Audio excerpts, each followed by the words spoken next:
जय हिंद। इस वीडियो में बेरोजगारी की समस्या पर निबंध बताने वाले हैं और ये आपके बोर्ड एग्जाम की दृष्टि से बहुत ज़्यादा इंपॉर्टेंट है। 100% ये पूछा ही पूछा जाता है। और देखिए, क्लास 10th में 7 नंबर का पूछा जाएगा और क्लास 12th में यहाँ पर 9 नंबर का पूछा जाएगा। 9th और यहाँ पर 10th में 7 नंबर का और 11th और 12th में 9 नंबर का पूछा जाएगा।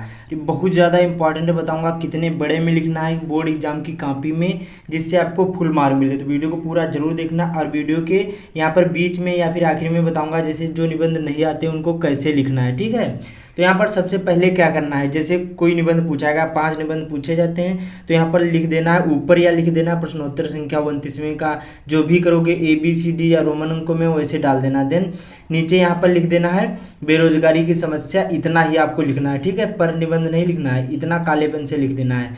फिर लिखना होता है रूपरेखा। आप देखिए रूपरेखा में क्या लिखा जाता है, जो हेडिंग आपने बात करी होगी निबंध में वही हेडिंग ऊपर लिखी जाते हैं। एग्जामिनर यही देखते हैं, तो इनको साफ सुथरा अच्छी तरीके से लिखना है।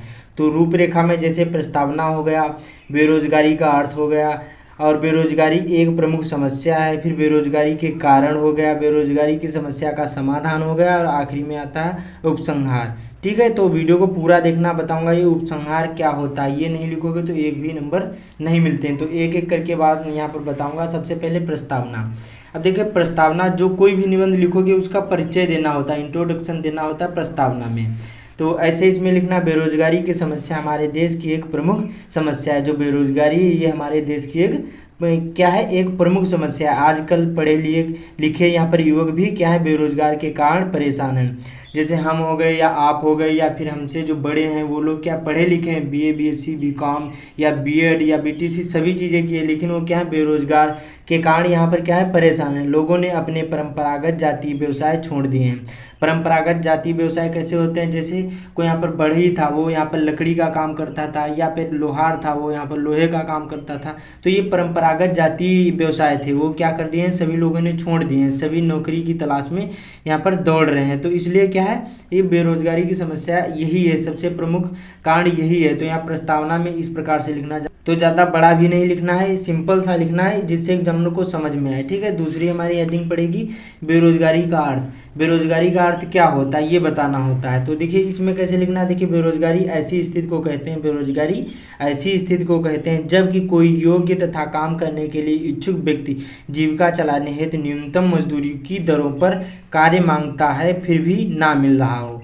तो क्या है, इसको बेरोजगारी का अर्थ कहते हैं। जैसे सपोज करिए, जैसे मैं यहाँ पर BA BSc किए हूँ या फिर मैं काम के लिए इच्छुक हूँ वो काम के लिए, लेकिन वो हमें काम नहीं मिल रहा है उचित मूल्यों पर। तो क्या है, वो हमें क्या बेरोजगारी, उसी को हम क्या कहते हैं बेरोजगारी का अर्थ कहते हैं। सिंपल सी भाषा में बेरोजगारी ऐसी स्थिति को कहते हैं जब कोई योग्य, जैसे हम योग्य व्यक्ति हैं, काम करने के लिए इच्छुक भी हैं, लेकिन क्या है जीविका चलाने हैं जो है तो यहाँ पर न्यूनतम मजदूरी होती है की दरों पर कार्य मांगता है फिर भी ना मिले, उसी को क्या कहते हैं बेरोजगारी का अर्थ कहते हैं। ठीक है, जैसे बालक, वृद्ध, रोगी और यहाँ पर असक्षम एवं व्यक्तियों की यहाँ पर क्या है बेरोजगारी की श्रेणी में नहीं रखा गया। जैसे कोई बालक हो गया, वृद्ध या हो गया, या कोई रोगी है, या जैसे कोई पढ़ा लिखा भी नहीं है, असक्षम है, वो काम करने योग्य नहीं है, तो क्या है इन व्यक्तियों को बेरोजगारी की श्रेणी में नहीं रखा गया। इसमें इस पैराग्राफ में लिखना है बेरोजगारी, इस हेडिंग में लिखना बेरोजगारी का अर्थ में। ठीक है, उसके बाद में हमारी तीसरी हेडिंग पड़ेगी बेरोजगारी एक प्रमुख समस्या। इसमें कैसे लिखना, देखिए भारत की आर्थिक समस्या में बेरोजगारी एक प्रमुख, यहाँ पर प्रमुख या फिर मुख्य समस्या है। यह एक ऐसी घातक समस्या है जिसके कारण मानव शक्ति का ही ह्रास नहीं होता वरन देश का आर्थिक ढांचा भी चरमरा जाता है। जो देखिए बेरोजगारी जो आर्थिक स्थिति होती है सबसे बहुत ज़्यादा इम्पॉर्टेंट ये मुख्य समस्या होती है बेरोजगारी।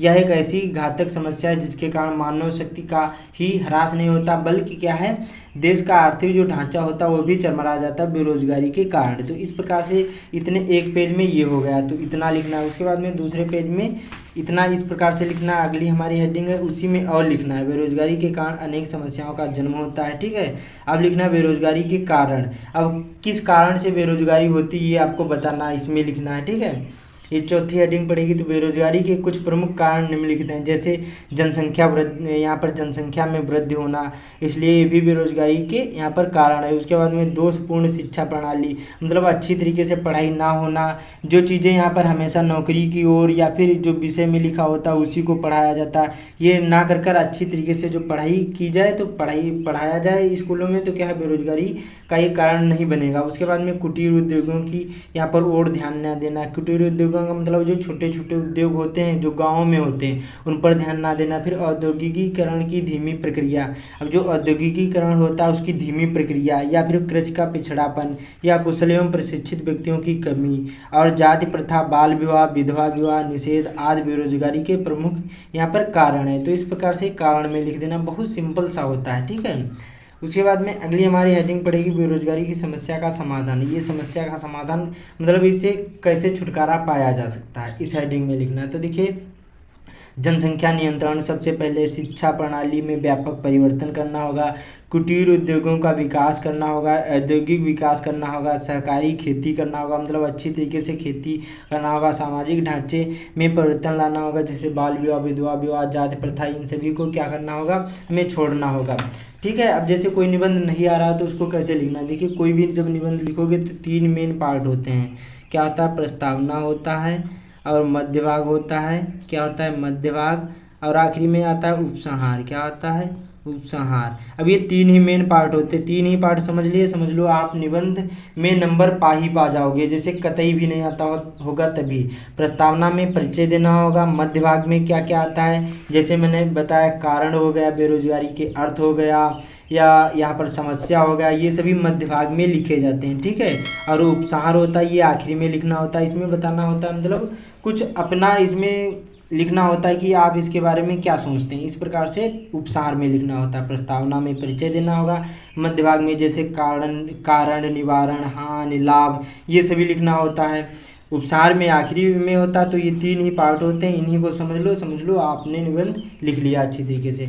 अब बात करते हैं उपसंहार, ये आखिरी होता है। तो इसमें लिखना हमारे देश की सरकार को बेरोजगारी की समस्या के समाधान के अच्छे से प्रयत्न करना होगा। हमारे देश में कुछ संसाधन उपलब्ध हैं, यहाँ पर उनका उपयोग करके भी इसका समाधान खोजा जा सकता है, और बेरोजगारी को दूर करने यहाँ पर करके देश का आर्थिक विकास किया जा सकता है। तो इतना ही लिखना, 1.5 पेज में लिखना, पूरे के पूरे नंबर मिलेंगे। मैंने जैसे बताया सेम इसी तरीके से लिखोगे आपको भी फुल मार्क मिलेंगे। और ये देखिए, जो आपको बोर्ड एग्जाम में 7 नंबर का पूछा जाए तो 120 वर्ड ही लिखना, ज़्यादा बड़ा नहीं लिखना, मतलब 1 पेज और दूसरे पेज की 2 या 3 या 4 लाइन, ठीक है। और जो 9 नंबर का पूछा जाए तो यहाँ पर 150 वर्ड में लिखना है, मतलब 1.5 पेज में लिखना है, उससे ज़्यादा नहीं लिखना। उससे ज़्यादा लिखोगे आपका टाइम बर्बाद होगा, नंबर उतने ही मिलेंगे। तो उम्मीद करता हूँ आप लोगों को समझ में आ गया होगा। तो इस वीडियो को ज़्यादा से ज़्यादा शेयर कर देना, चैनल पर पहली बार आए चैनल को सब्सक्राइब भी कर लेना। तो मिलते हैं अगले वीडियो में।